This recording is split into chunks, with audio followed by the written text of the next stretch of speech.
What appealed to me about the movie Terminal was that it's a real film-on-film kind of genre study. It takes place in a dystopian world, not recognisable, reminiscent of our own. It is a combination of three things that I absolutely love. It's film noir, and I love dystopian literature, dystopian films. I think it's an amazing canvas to set, crazy, interesting, dangerous stories. It has amazing scope, it has amazing vision, it has amazing opportunities to create weird and wonderful things that we're going to want to see again and again and again, and those opportunities are rare to be able to create that. And action. I love the styles and the tropes of what noir gives you, and I wanted to create a sort of sense of fading Americana for the cafe, and also like the edge of sci-fi in the contemporary world. And I guess it was a fusion of that, of creating something that's modern and colourful but has all those hallmarks of, the archetypal noir film. And we just started riffing on various images and what the world of Terminal would look like. We've been looking at all sorts of different references, from comic book references, all kinds of noir movies.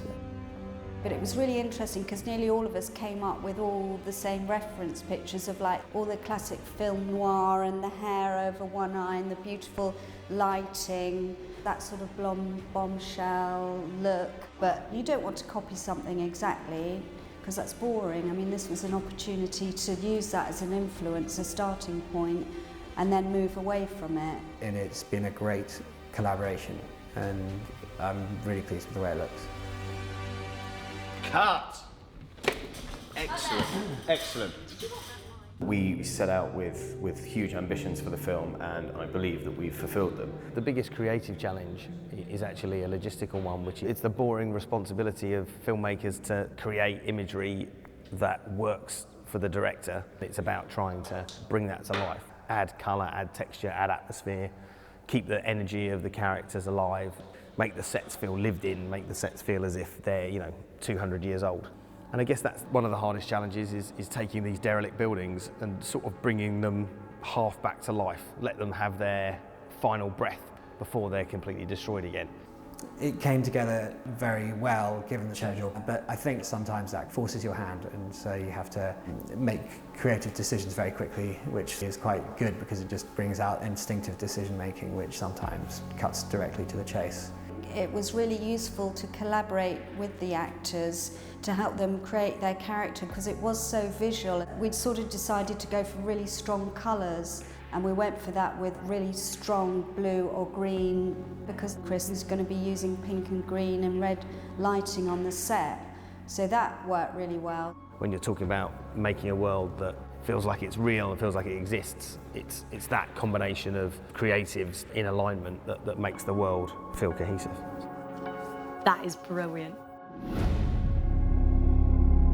From a producing perspective, Budapest kind of lent itself perfectly to the film because what we needed, this like faded grandeur. Shooting in Budapest is pretty special. It's a stunningly beautiful city, wonderful crews, every kind of location that you could ever hope for. The locations we've used have been extraordinary.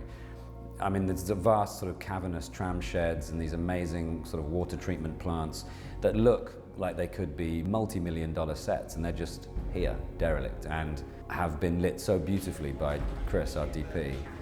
Coming to Hungary has been amazing. The crew out here is unbelievably, like the quality you get, and the locations, the scope, the scale that we wanted for our anonymous dystopia, it's all here. Most of the buildings are large industrial buildings, and the size of the locations requires a certain logistical technique, and it basically has been redesigned to light itself. The great thing about Budapest is there are these places and they're available to film in. So I find it extremely fun to go out and find the bits of the puzzle and slot it all together. To actually be able to dress our world into this amazing backdrop has been an absolute privilege, and we're so grateful that we've been able to utilise what Hungary is able to offer, and Budapest in particular. And action!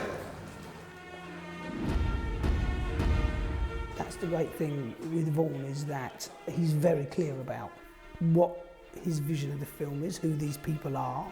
His intention was so clear, his vision was so clear. And then we then turn round back onto the other track to do her hold on.